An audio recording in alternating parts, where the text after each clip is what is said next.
Transmiten LRA Radio Nacional, el Servicio Internacional RAE, Radiodifusión Argentina al Exterior, y LS82 TV, Canal 7, juntamente con todas las emisoras que integran la cadena nacional de radiodifusión de la República Argentina.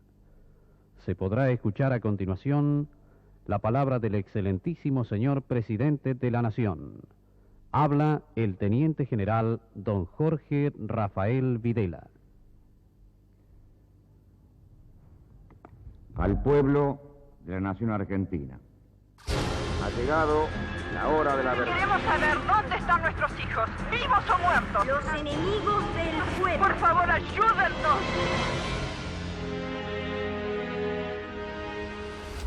La Argentina, previa al golpe, está inmersa en una Latinoamérica donde evidentemente hay una acción, sobre todo por parte de los Estados Unidos, decidida a entronizar regímenes autoritarios.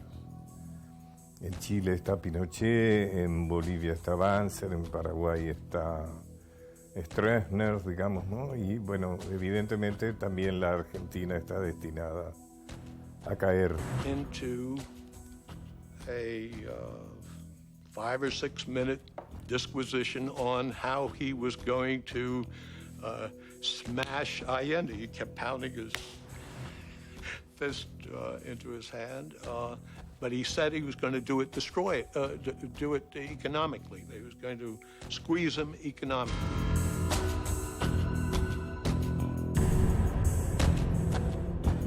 Porque está en marcha el Plan Cóndor. El Plan Cóndor es un plan que establece una articulación de los gobiernos autoritarios, de sus Fuerzas Armadas, de los servicios de inteligencia, articularse para actuar conjuntamente con el fin de combatir contra la que se dio a llamar el enemigo interior. Que era acotar y reprimir todo intento de planteo alternativo a los modelos neoliberales, ¿no? Salvajes que se aplicaron durante las dictaduras en los años 70 y comienzo de los 80. Y por lo tanto el Cóndor lo que significó fue una limpieza muy importante de desconducciones y de élites intelectuales y élites sindicales, ¿no? Que podían resistir ese modelo. Ya las Fuerzas Armadas ya no estaban destinadas a combatir contra los enemigos exteriores, sino contra el enemigo interior, que se suponía que era el marxismo, el comunismo, etc. El Ejército Revolucionario del Pueblo informa. La potencia del pueblo debe desplegarse con toda intensidad y su columna vertebral será el ERP, junto a las demás organizaciones armadas. Eso tiñó absolutamente toda la etapa previa, que tuvo que ver también con el regreso de Perón a la Argentina. Perón regresa definitivamente el 23 de septiembre de 1973. ¿Perón debe o no debe volver antes del 25 de agosto? Debe volver, pero no con tanta exigencia a la fecha. Creo que sí, porque hay muchas personas que han luchado para que Perón vuelva y en consecuencia no pueden quedar defraudadas.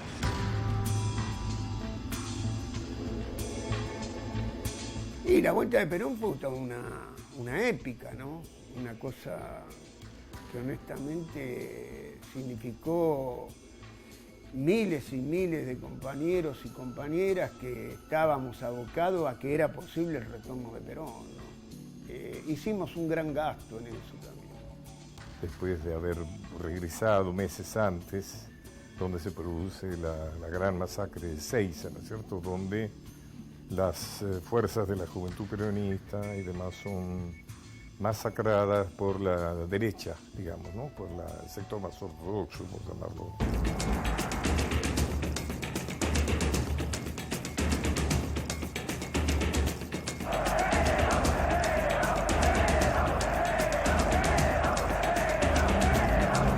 Acá hay otra cosa que se juega. No nos vamos a tirar la suerte entre gitanos. Somos políticos todos. Y sabemos que así que se juegan otros intereses. Muy bien, señores. El que está con esos intereses se saca la camiseta peronista y se va. Nosotros, por perder un voto, no vamos a ponernos tristes. Pero aquí debe haber una disciplina. Si se pierde esa disciplina, estamos perdidos todos.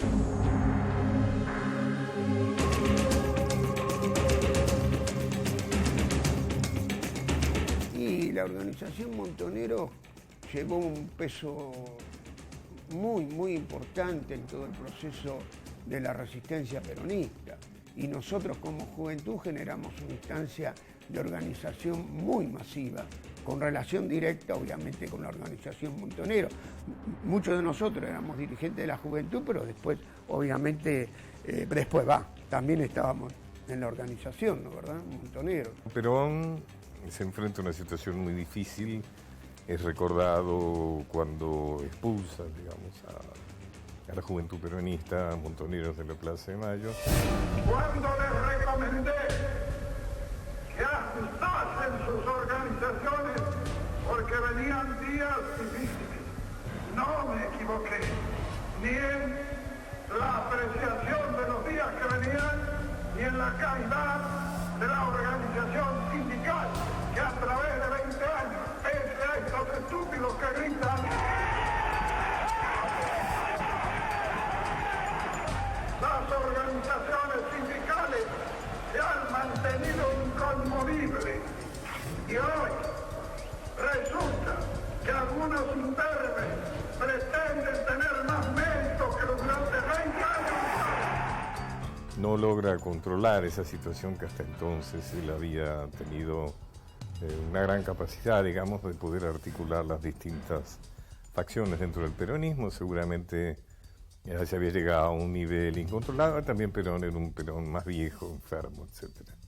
Tal es así que él muere el 1 de julio de 1974, o sea, muy pocos meses después de asumir el gobierno. Y entonces ahí la Argentina se desbarranca en una situación de caos económico, de caos político, caos social, y se inaugura un periodo de mucha violencia macartista por la Asociación Anticomunista Argentina, un grupo de terrorismo de Estado, porque está encabezado por el ministro de Asistencia Social de la presidenta Isabel Martínez de Perón, que fue López Rega, un personaje muy nefasto.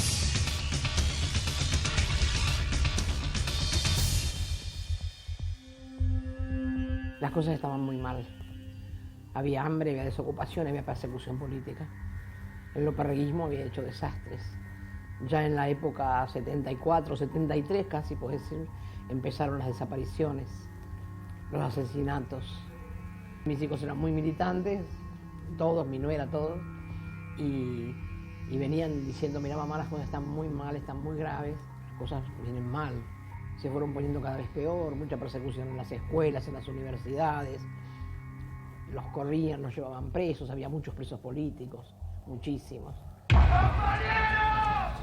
¡Vamos a hacer un minuto de silencio por 4 compañeros que han caído hoy en Plaza de Mayo bajo la vara de la represión y por todos los demás compañeros que han caído en estos 18 años de lucha! Queremos que el pueblo sepa qué estamos haciendo aquí. Los jardines los metiendo. ¿Qué organización de protesta acá? No, es protesta, queremos entrevistar, que sepa la gente lo que está sucediendo. ¿De dónde son? Familiares de presos políticos. Familiares de presos políticos. Córdoba, Santa Fe, Rosario. Y me acuerdo que un día vino mi hijo y me dice, mamá, dice, ¿por qué no venís a la marcha? Y yo hacía lo que hace mucha gente, tejía mantas para la cárcel porque no era ningún compromiso, pero a las marchas no iba. De alguna manera nos fuimos preparando para defender la familia. Entonces, ¿qué le aconsejábamos a nuestros hijos, los mayores?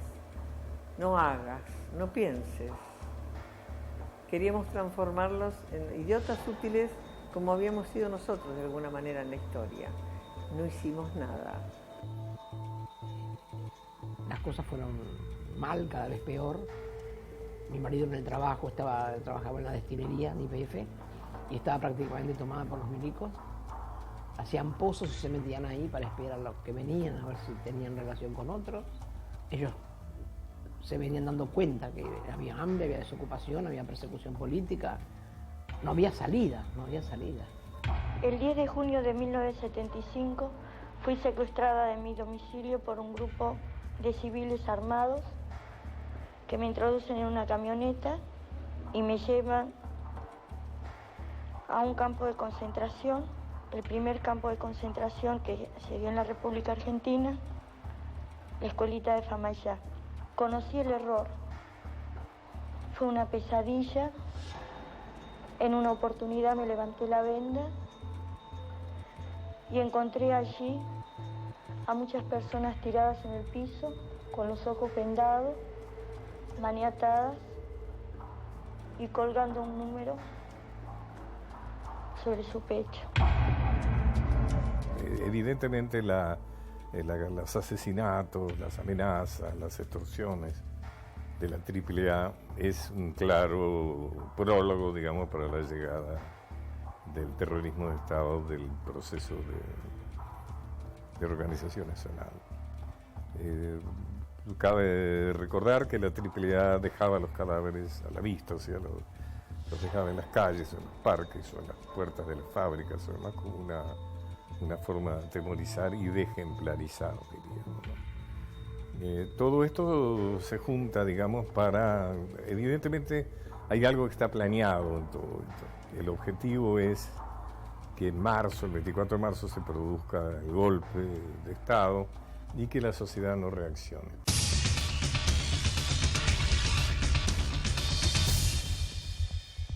Las Fuerzas Armadas, conscientes que la continuación normal del proceso no ofrecía un futuro aceptable para el país, produjeron la única respuesta posible a esta crítica situación. Tal decisión, fundamentada en la misión y la esencia misma de las instituciones armadas, fue llevada al plano de la ejecución con una mesura, responsabilidad, firmeza y equilibrio que han merecido el reconocimiento del pueblo argentino. Pero debe quedar claro que los hechos acaecidos el 24 de marzo de 1976 no materializan solamente la caída de un gobierno. Significan, por el contrario, el cierre definitivo de un ciclo histórico y la apertura de uno nuevo, cuya característica fundamental estará dada por la tarea de reorganizar la nación, emprendida con real vocación de servicio por las Fuerzas Armadas. El 24 de marzo es un día muy oscuro para la historia argentina, pero es un día que se da en una América Latina en general y en América del Sur en particular, que está terminando un intento de consolidar procesos democráticos con voluntad de cambio social y que está forzada por el poder del dinero y el poder de las armas a retroceder y se sumerge en dictaduras muy sangrientas. La sociedad está tan preocupada, está tan agobiada, digamos, por el pésimo gobierno de Isabel, con la incertidumbre económica, social, la violencia, etcétera, que le abre un crédito de esperanza, digamos, a este golpe militar que viene, ¿no? Un golpe militar que tiene muy poco de emocional, digamos, un golpe cívico-militar, porque los civiles fueron parte absolutamente imprescindible de ese gobierno. Fueron mucho más los civiles gobernadores, ministros, intendentes, etcétera, periodistas, etcétera, que los militares. El 24 de marzo del 76 estaba en la cárcel, en Sierra Chica, 2 días antes del golpe. Ya nosotros analizábamos que era inminente el golpe y contrariamente a lo que se dice, no queríamos que sufriera el pueblo. Veíamos que, además, el golpe se iba a dar sí o sí, aunque no se hubiese dado la excusa del accionar guerrillero en la Argentina o la excusa de lo que era el nivel de confrontación y de reivindicaciones que pedían los trabajadores en sus luchas por reivindicaciones y conquistas que eran justas, ¿no? ¿Verdad? Así que el golpe sí iba a dar.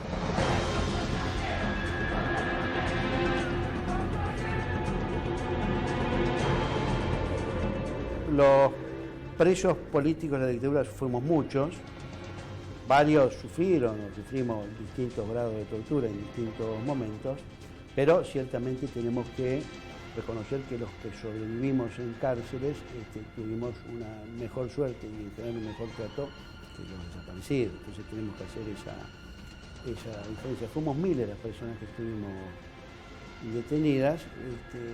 Durante algunos años la situación fue muy dura en el sentido del tratamiento que hubo sobre los presos, pero ser un preso político tiene también una gran ventaja, y es que uno sabe que está preso por defender ciertos ideales de justicia social y de participación popular, y que ese gobierno dictatorial que buscaba avasallarnos y doblegarnos no tenían la razón ni la justicia de su lado. Así que de lo que se trataba era de atravesar con dignidad el difícil momento que uno le tocaba. Las Fuerzas Armadas participaron con absoluta responsabilidad en el proceso institucional, asumiendo cabalmente su rol, sin perturbar en medida alguna la gestión del gobierno. Prueba irrefutable de ello es que se empeñaron a lo largo y a lo ancho del país en una exitosa lucha contra la delincuencia subversiva. La represión se encargó mucho más que de la guerrilla, que era una solución bastante rápida. Para el 78 la guerrilla estaba exterminada. Se encargó la represión de atacar fundamentalmente a dirigentes sindicales, dirigentes gremiales, dirigentes de base, que no estaban encuadrados ni querían saber nada con las organizaciones armadas, también estaban en contra del uso de la violencia, y fueron las principales víctimas propiciatorias de la dictadura, ¿no?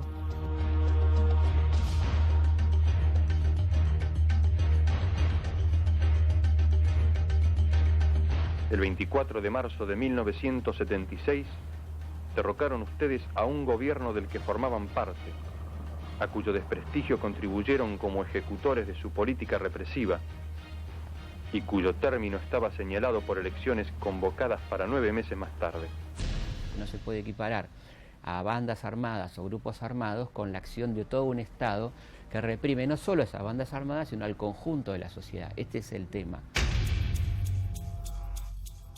Digamos, no se trata de disculpar los crímenes de la guerrilla, sino que no son equiparables. En todo caso, pueden ser juzgables, pero no equiparándolos a los crímenes del terrorismo de Estado. Entonces, digamos, cuando se produce el golpe de 24 de marzo, lo tienen todo organizado. Están distribuidas las carteras, está absolutamente diseñada la política económica.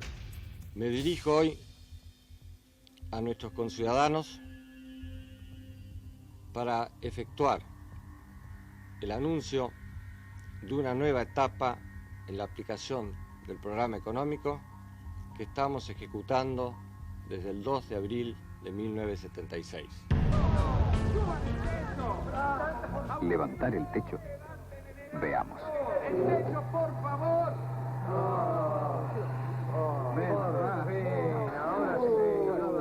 Inmediatamente se levantará el piso. Esto es mayor inflación. Todo quedaría como antes. Entonces, ¿qué hizo el gobierno con las nuevas medidas? ¡Está bajando el piso! Bajó el piso. Ahí está el secreto. Estas medidas deben ser complementadas por una acción en el mismo sentido de los sectores oficiales y privados. Para ello hemos debido requerir a la población un esfuerzo significativo para poder pasar de una economía seriamente distorsionada y en crisis como la que encontramos a otra fundada sobre bases sólidas y estables que no estuviera sujeta a las recurrentes crisis periódicas que conocíamos anteriormente, a las marchas y contramarchas, a la falta de continuidad en la aplicación de los programas. Están decididas las listas de aquellos a quienes se va a matar, a quienes se va a eliminar. Las madres no sabíamos nada de política. Y cuando a mí me decían me empezó a decir mi hijo menor, porque primero se llevaron al mayor, y mi hijo menor me empezó a decir, mira mamá, esto es para aplicar un plan económico. Ay, Raúl, le digo yo, ¿cómo para aplicar un plan económico? ¿Van a llevar tantas personas? No, mami, esto es así, me explicaba. Y yo decía, no. Entonces, ellos, lejos de enojarse, sonreían y nos explicaban qué querían, a dónde querían llegar, por qué sentían, qué pasaba, qué había que hacer. Y esas explicaciones, charlas y hasta discusiones caseras eran un alimento para nosotros, sobre todo para mí, que era muy aburguesada, si se quiere, y es ir entendiendo la situación, pero siempre con miedo. ¿Y qué hicimos? En general, lo conversamos las abuelas, proteger a esos hijos. El querer protegerlos era andate del país, te van a matar. Fue todo preparado para terminar con el movimiento revolucionario que había en esos momentos. Y lo eliminaron. Aplicaron toda la brutalidad y la bestialidad. Y se fracasó totalmente en el cuidado de los derechos humanos, como nunca. La desaparición de personas y los que sufrimos el exilio. Miles y miles sufrimos el exilio. ¿Cómo nos cambió la vida la dictadura militar? Yo regresé solo, porque mi mujer falleció ahora. Regresé solo y muy triste. Y a nosotros nos decían, ustedes hacen política. Y nosotros decíamos, no, política no hacemos. Nos asustaba que nos dijeran eso. Era como que nos ofendíamos. Y cuando nos empezamos a dar cuenta que sí, lo que decía Martínez Dios, los negocios, lo que entregaban, yo decía, ¿qué razón tenían los chicos? Y para nosotros era, no puede ser. Y bueno, nos dimos un golpazo en la cabeza cuando nos empezamos a dar cuenta que era eso. Y que iban a matar a mucha gente. Y que no tenían límites.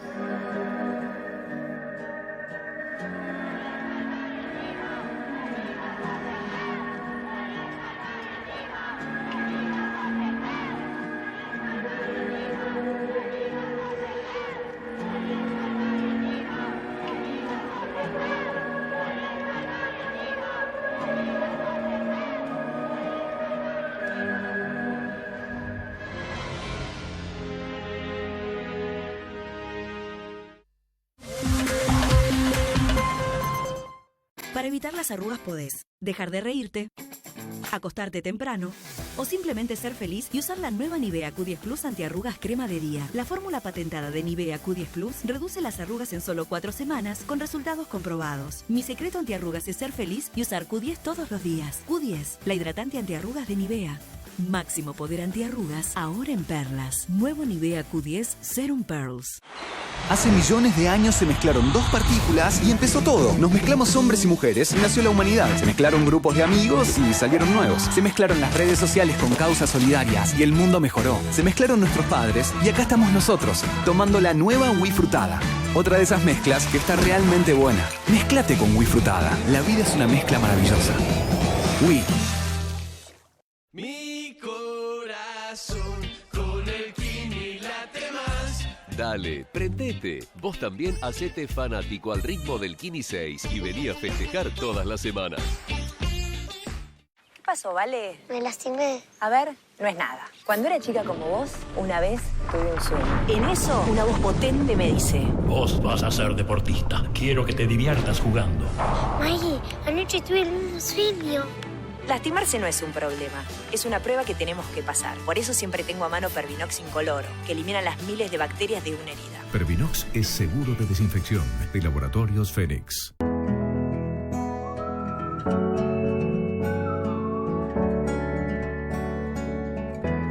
Now it's all a funeral. I become a serial killer of us both. Las primeras experiencias con la comida impactarán en su futura relación con la alimentación. Nuevos cereales Nutrilón Pro Futura, inspirados en un sistema de nutrición progresiva. El futuro de tu hijo ya está en tus manos. Pantene, el acondicionador número 1 del mundo, presenta su nueva edición de verano. Su avanzada fórmula Pro Vitaminas deja tu pelo libre de sal, reparado e hidratado contra los daños del verano. Es como darle a mi pelo un boom de poder. P&G. Hey, brother, there's an endless road to rediscover. Oh, the sky comes falling down. There's nothing in this world I wouldn't do. What if I'm far from home? Oh, brother, I will hear you call. There's nothing in this world I wouldn't do.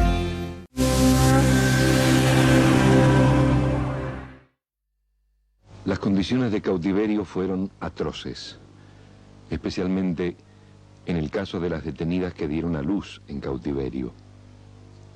Una de ellas, la señora Adriana Calvo de la Borde, lo relata así. Soy licenciada en física. Quizá debería decir que fui licenciada en física hasta el año 77. En ese año me secuestraron de mi casa. Yo estaba embarazada de 6 meses y medio. Dejaron a mi hijo con unos vecinos que presenciaron el secuestro. Me metieron en un auto y me llevaron primero a un lugar de distribución.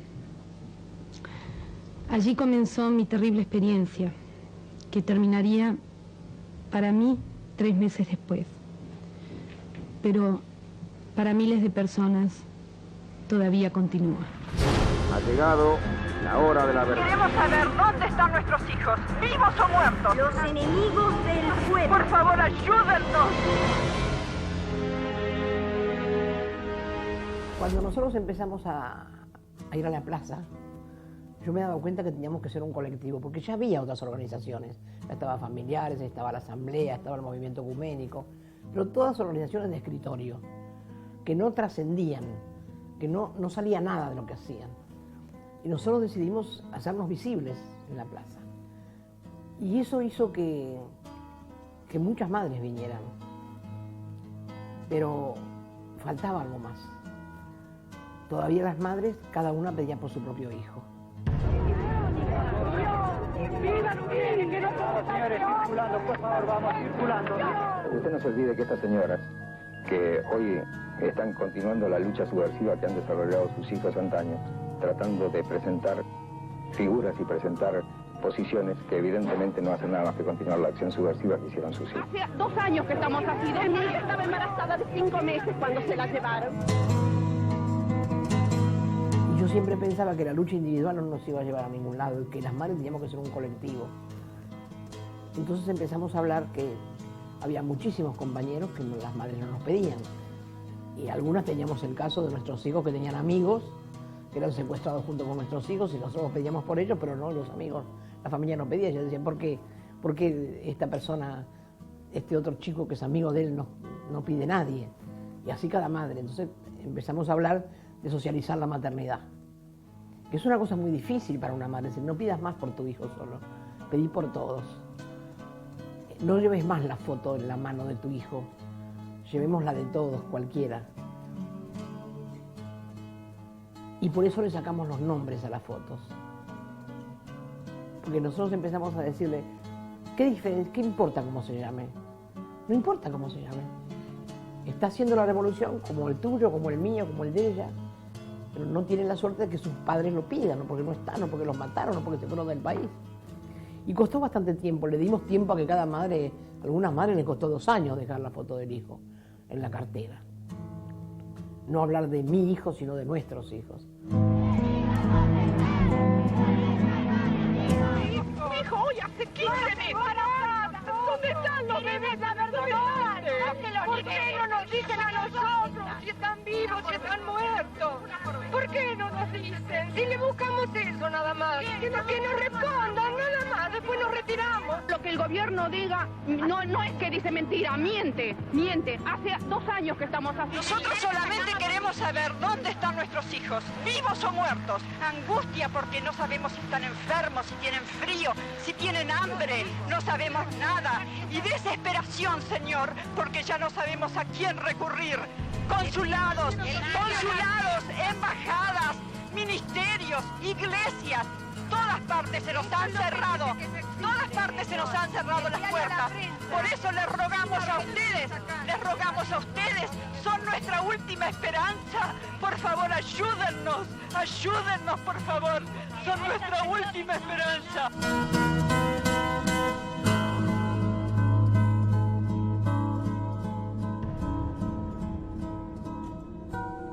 El terrorismo de Estado evidentemente tuvo como objetivo inicial, por lo menos, el desmantelamiento de las fuerzas guerrilleras.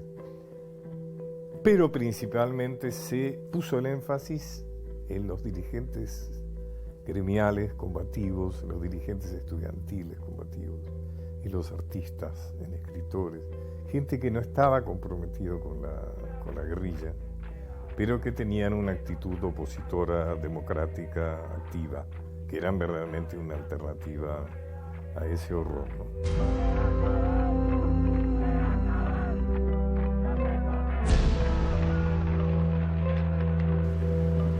La Argentina sufrió la agresión del terrorismo subversivo, que pretendía, mediante la intimidación pública, cambiar nuestro tradicional sistema de vida, inspirado en la visión cristiana del mundo, del hombre, y una cultura occidental.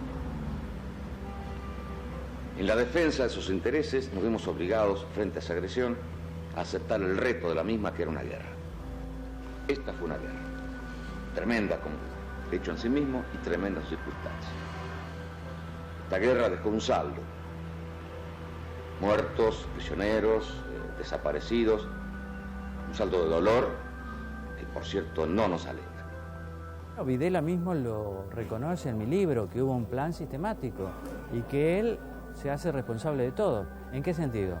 Él me dice, llegamos al poder convencidos de que había una cantidad grande de personas que debían ser eliminadas para ganar la guerra contra la subversión.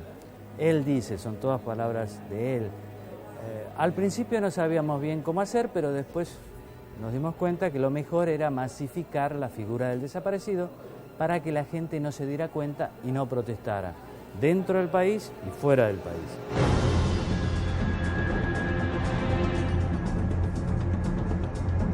La desaparición siempre fue una cosa muy oculta, pero sí los asesinatos había que publicitarlos porque no los podían ocultar, mataban 4, 5, 10 pibes en la calle, ya en un enfrentamiento y los fusilaban. Entonces eso los medios, algunos medios lo sacaban bastante bien, otros más o menos. La decisión de reprimir en forma clandestina, haciendo desaparecer a las personas indicadas como adversarios por el régimen, tiene que ver con el efecto que había tenido el golpe militar chileno y la exhibición de detenidos en el Estadio Nacional. Y la convicción de los militares argentinos de que en caso de que ellos hicieran la represión en forma abierta, la presión internacional sería tan fuerte que no podrían llevarla a cabo. Y que, a diferencia de procesos políticos anteriores, donde había habido muchos detenidos, esta vez había que asesinarlos con una concepción muy mecanicista, con la idea de que el que se muere no vuelve y el que está vivo sí vuelve, ignorando que cuando se reproducen determinadas condiciones sociales, aunque las personas que antes habían reaccionado no estén, habrá otros que lo hagan, y que la producción social se da por esa vía y no la forma lineal y esquemática que los militares creían. Por eso la decisión de secuestrar, torturar y asesinar en forma clandestina sin rendir cuentas, que es, aparte de un gran crimen, es el mayor error político de la dictadura, porque ellos se colocan a sí mismos en un callejón sin salida, del cual hasta el día de hoy quienes aún defienden la dictadura no saben cómo manejar porque es indefendible.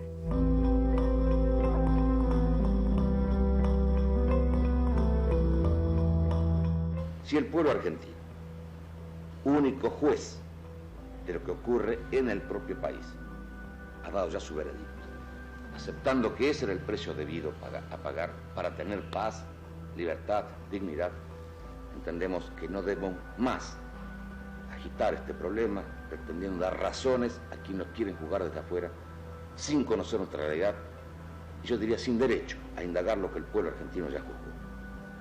No es una cuestión de borrón y cuenta nueva porque no tengamos razones. Tenemos esas razones, están dichas. La Argentina es algo más que un conjunto de muertos, un conjunto de desaparecidos, un conjunto de prisioneros.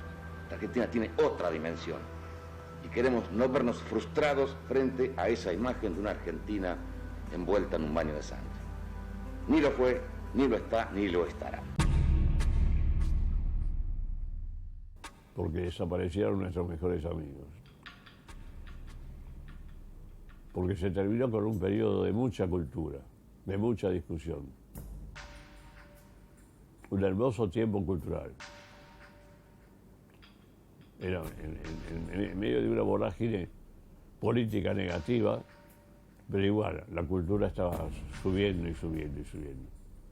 Y llegó la dictadura y bueno, recurrió a la quema de libros, a la prisión y a la muerte y desaparición de los mejores intelectuales. Decenas de miles de desterrados son la cifra desnuda de ese terror. Colmadas las cárceles ordinarias, crearon ustedes en las principales guarniciones del país virtuales campos de concentración, donde no entra ningún juez, abogado, periodista o observador internacional. El secreto militar de los procedimientos, invocado como necesidad de la investigación, convierte a la mayoría de las detenciones en secuestros, que permiten la tortura sin límite y el fusilamiento sin juicio.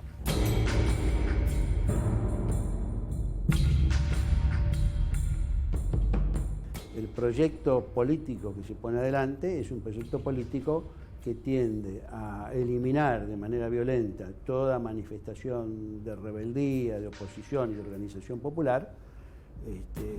Esa es la parte militar y la estrategia, que además es una estrategia, lo que el Sells llamó en su momento, en un escrito famoso de Emilio Miñón, el paralelismo global, ¿no? Es decir, que es una estrategia ilegal que realiza el Estado. El Estado toma como estrategia central basarse en una represión ilegal. Fundamentalmente una actividad represiva clandestina de secuestros, torturas y desapariciones de personas. Esto no fue advertido inmediatamente por la sociedad. Tardó un tiempo en tomar conciencia de esto. Ahora, en cuanto fueron trascendiendo los hechos, en cuanto se fueron conociendo los hechos, en cuanto se generalizó esa política de desaparición forzada y todo el mundo tenía algún conocido o algún familiar que había sido víctima, bueno, esa adhesión inicial se transformó en un repudio activo y ese gobierno terminó retirándose en medio del repudio generalizado de la sociedad.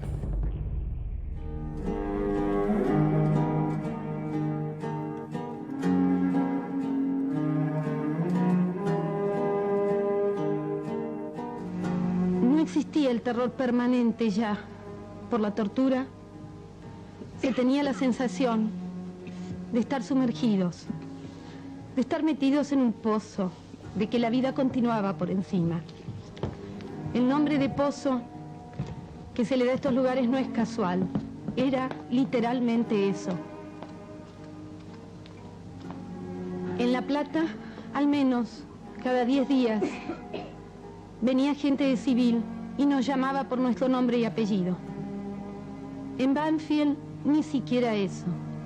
Habíamos perdido totalmente nuestra identidad.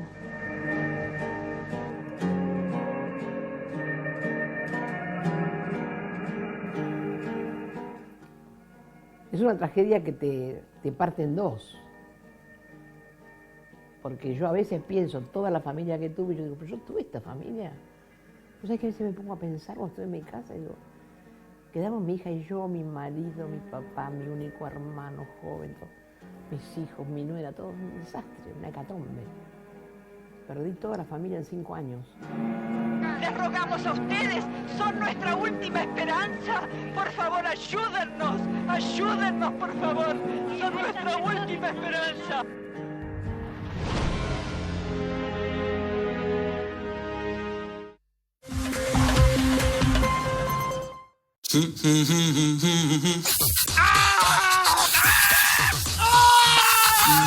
Fácil, no irrita, protege. Antitranspirante Nivea Men Sensitive Protect. 48 horas de protección, 0% alcohol. Firestone cumple 100 años en el país y lo festeja con una promo imperdible. Llévate toda la calidad y la confianza de los neumáticos Firestone con un 50% de ahorro en la segunda unidad. Es decir, llévate 2 y paga 1,5, o llévate 4 y paga 3, te llevas 8 y paga 6, o llévate 16 y paga 12. Deja de hacer cuentas. Con Firestone tenés un 50% de ahorro en la segunda unidad. Firestone, 100 años en la Argentina. Ahora, cuidar tu colesterol es mucho más simple, manteniendo una vida saludable y con una cápsula diaria de Reulit 1000, que ayuda a nivelar el colesterol y bajar triglicéridos, porque contiene omega 3 de aceite de pescado. Toma lo bueno del pescado. Reulip 1000 de Laboratorios Rafo. Piojos, Exa, el primer tratamiento integral contra los piojos y las liendres de tus hijos. La loción ExaFast elimina los piojos y Exa Repelente previene el recontagio con solo una aplicación diaria. Exa, el primer tratamiento integral contra piojos y liendres. Con Blaisten, sentite ten.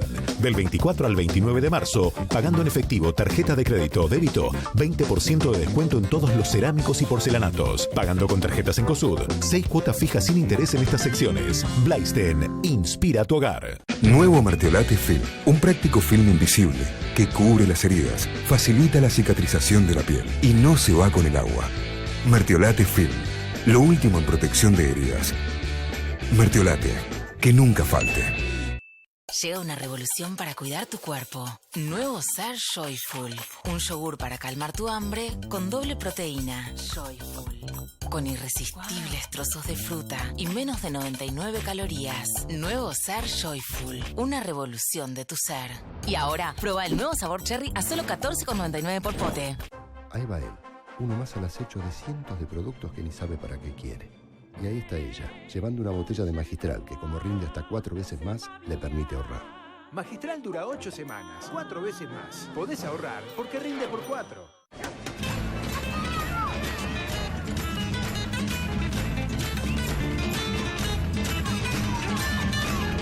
En los potreros pasan cosas buenas. Por eso Tarjeta Naranja arregla uno cada vez que la selección hace un gol, hasta convertir a la Argentina en el potrero del mundo. Tarjeta Naranja, sponsor oficial de la selección argentina. Acá vamos de nuevo. Plásticas, desechables. Una y otra vez pueden irritar tu cara. Y una y otra vez esperás que sea diferente.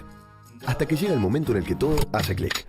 Avanza con la nueva Mac 3 Turbo. Hojas más afiladas, sin toda la irritación. Mejor que una desechable nueva, incluso en la 10ª afeitada. Gillette. En estos momentos ha salido el excelentísimo señor presidente de la Nación, no por el balcón, sino por la puerta de la Casa Rosada en Balcarce 50, a saludar a su pueblo.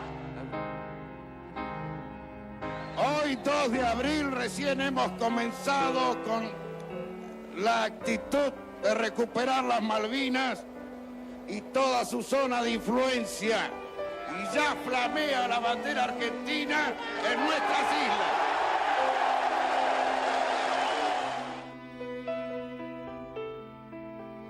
El combate de Puerto Argentino ha finalizado. La nación vive un momento difícil y grave de su historia. Asumo el gobierno con una misión clara y concreta: institucionalizar el país a más tardar en marzo de 1984.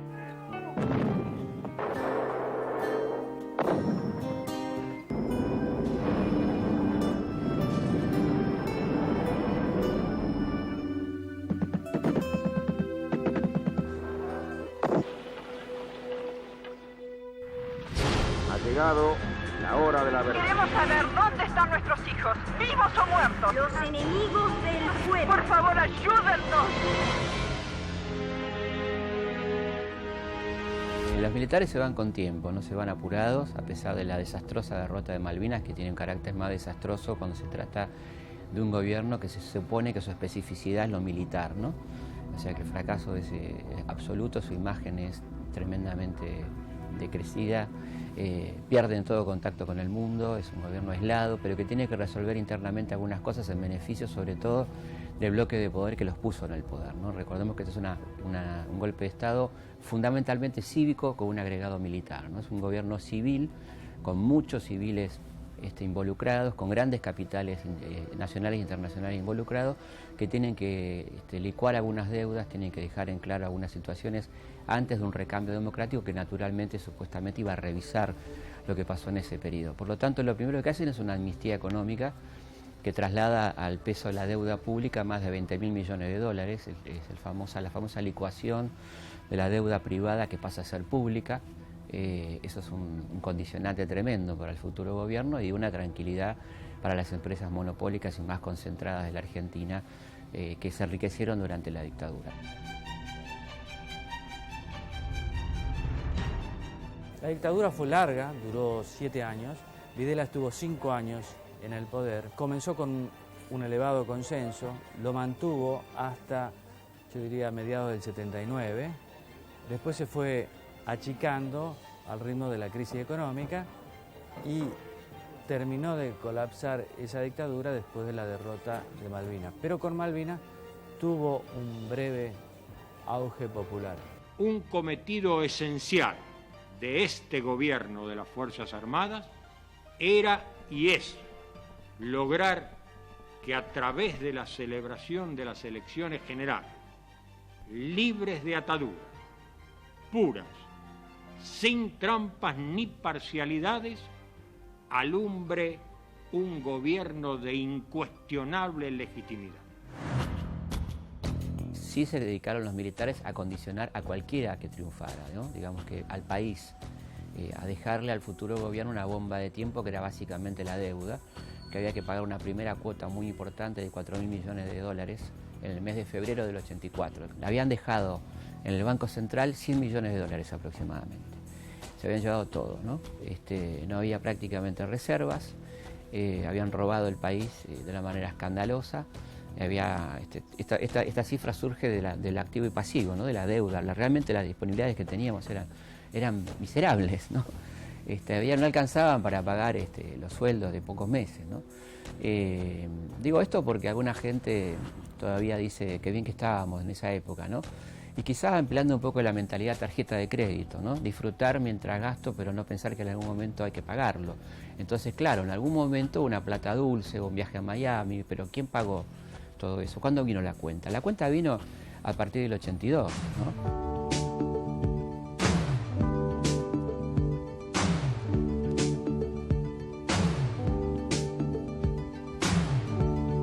Seguimos viviendo las consecuencias del proyecto. Todo este tema de los holdouts y el endeudamiento y demás tiene que ver, a pesar de los años pasados, mucho con lo que fue la dictadura cívico-militar. La dictadura cívico-militar destruyó la industria nacional. Además fue un gobierno muy corrupto. Muy corrupto porque no había ningún control. O sea, nadie controlaba, no había poder legislativo, no había poder judicial. O sea que fue una devastación económica que inclusive puede pensarse que fue hecho profeso. Se toman su año y medio más o menos, de junio del 82 a diciembre del 83, para hacer todo el trabajo sucio de eliminación de documentos, de demolición de campos de concentración, de tabiqueo de esos lugares, de entierros en fosas comunes de lo que quedaba, de sacada al exterior de documentos comprometedores. Todo eso se hace en ese periodo y se va intentando condicionar lo más posible a los candidatos más expectables del arco político argentino, ¿no? Recordarles que el día de hoy es un día propicio para la reflexión y pedirles el mismo concepto que pedí entonces, que en esa reflexión nos miremos cada uno de nosotros primero para nuestro interior y después recién levantar la vista y mirar en derredor para buscar la Argentina de la convivencia que todos deseamos. Conciudadanos, votemos mañana para consolidar una Argentina en paz y en libertad. General, ¿el gobierno será entregado a quién sería el ganador de las próximas elecciones? Hay preguntas que yo deseo que me la hagan bien clarita. A ver, por favor, dígame, ¿qué es lo que me quiere preguntar? Cualquiera sea el triunfador del próximo comicio, ¿va a ser el que vaya a seguir el gobierno? Yo le pregunto a usted, si no se hiciera así, ¿qué sucede? Yo le pregunto No, contéstela usted la pregunta. ¿Por qué quiere que se la conteste yo? No sé, yo la respuesta mía es esta. En una verdadera democracia se va a una solución y la solución que se dé es la que se debe respetar. Ahora, la otra pregunta que usted quiere contener en su interrogatorio, resuélvasela usted mismo.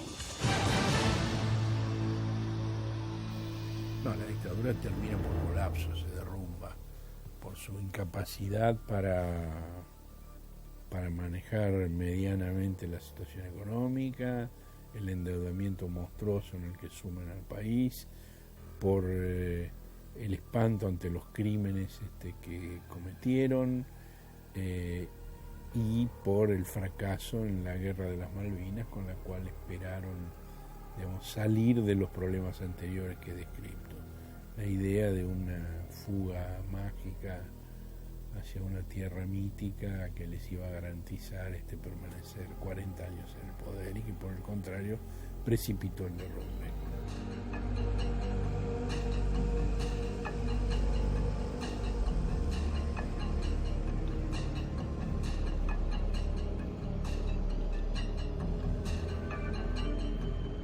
Bueno, primero el criminal sabe que es criminal, ¿no? Independientemente de que diga que no, de que ha trabajado por la patria, que ha hecho todo eso por la patria, se sabían criminales, autores de crímenes horrendos de lesa humanidad, secuestros de bebé, asesinatos de bebé, bueno, cosas tremendas que nunca habíamos visto en Argentina, ¿no? Así que ellos mismos sabían que eso en algún momento, aunque sea por algún tribunal internacional, podía ser revisado y juzgado. Por lo tanto, querían borrar todos los rastros de eso y particularmente inventar un mamotreto legal sin ningún valor legal, porque era una ley de ellos mismos que se autoperdonaban e impedía todos los juicios sobre personal civil y personal militar de las Fuerzas Armadas, y algo más grave, declaraba muertos a todos los desaparecidos, tratando de evitar algún tipo de demanda en torno a esa figura tan novedosa, trágicamente novedosa, que era la desaparición, ¿no? Uno se pierde, perdés la noción, el conocimiento.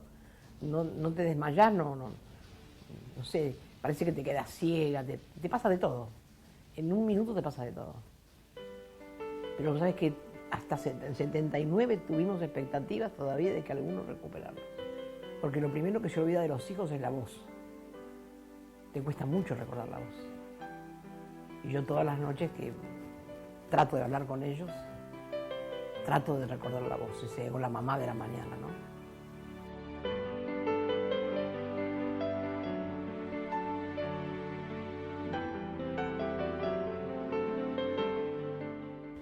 Lo peor que le ha quedado a la sociedad, esa inoculación que hicieron lo que se le llamó el proceso o la dictadura cívico-militar, fue que con ese terror se estableció la indiferencia hacia el otro, hacia el sufrimiento del otro, pero no porque se haya quebrado una pierna o una mano, sino el sufrimiento social que sufrió. Estamos viviendo el periodo democrático más largo de la historia argentina, la sociedad ha aprendido mucho, el nunca más está fuertemente arraigado en la sociedad argentina, no hay ningún sector de la sociedad argentina que piense hoy en un atajo distinto al del juego democrático. A pesar de todas sus limitaciones, de sus defectos, a nadie se le ocurre otra alternativa que la organización política, la militancia y la creación de fuerzas políticas que compitan por el poder en elecciones libres. Cuando uno dice el hilo de la historia, en realidad uno piensa y uno mira, es como la historia de uno mismo, ¿no? Uno nace, se desarrolla, llega adulto y todo es una sola historia. Ahora, si la cortás en pedacitos y olvidás unas partes porque vos ese pedacito se te cayó al piso o se te voló con el viento o te lo quemaron o te lo arrebataron, ya no es un solo hilo. Entonces hay que buscar la forma de atar ese hilo de la historia que cortaron en 1000 pedacitos, el hilo de nuestra historia, de la historia de nuestro pueblo argentino. Entonces sonamos y no encontramos los pedazos. Tenemos que buscar la forma de atarlo, para de nuevo establecer los valores de solidaridad, de compañerismo, de emancipación, de esas ideas libertarias que siempre tuvo el pueblo argentino. No cuentes lo que viste en los jardines, el sueño acabó. Ya no hay morsas ni tortugas. Un río de cabezas aplastadas por el mismo pie. Juegan cricket bajo la luna. Estamos en la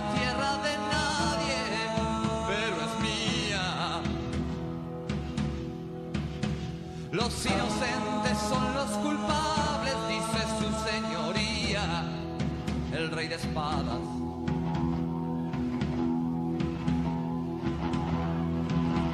No cuentes que hay detrás de aquel espejo, no tendrás poder,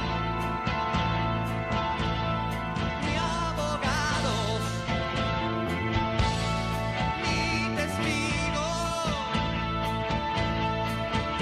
Enciende los candiles que los brujos piensan envolver, a nublarnos el camino. Las Fuerzas Armadas son conscientes de la magnitud de la tarea a realizar. Conocen de los problemas profundos a resolver. Saben de los intereses que se opondrán en este camino que todos debemos transitar solidariamente. Pero hemos de recorrerlo con firmeza. Firmeza que se expresa en nuestra decisión de llevar a cabo el proceso sin concesiones y con una profunda pasión nacional. Entonces le tocó a la democracia pagar la fiesta, entre comillas, la fiesta negra de la dictadura militar. Cosa que hay que recordarle al pueblo argentino, que suele tener una memoria un poco lábil, que esa fiesta la empezamos a pagar porque fueron difiriendo pagos en el momento de la democracia, con toda la mala intención que esto implicaba, ¿no? Es decir, que un gobierno electo por el pueblo realmente tuviera que hacerse cargo de los horrores, del desastre económico y social, de la desocupación galopante, del cierre de 11.000 fábricas, ¿no? De las consecuencias sociales y morales y familiares de ese desastre que hicieron con la gente, ¿no? De los 30.000 desaparecidos, la miseria, el hambre, ¿no? La desnutrición infantil, la desatención hospitalaria, la desinversión, ¿no? Todo eso es lo que deja la dictadura, una guerra perdida, una situación internacional que hubo que recomponer, porque no teníamos prácticamente buenas relaciones con nadie, ¿no? Sí, algo más. Nunca más una dictadura militar. Siempre apoyar a la democracia con toda la fuerza. Y como lo repito por cuarta o quinta vez, salir a la calle, mostrar la cara para defender la democracia, pero también para exigirle a la democracia que sea una verdadera democracia y que gobierne para todos.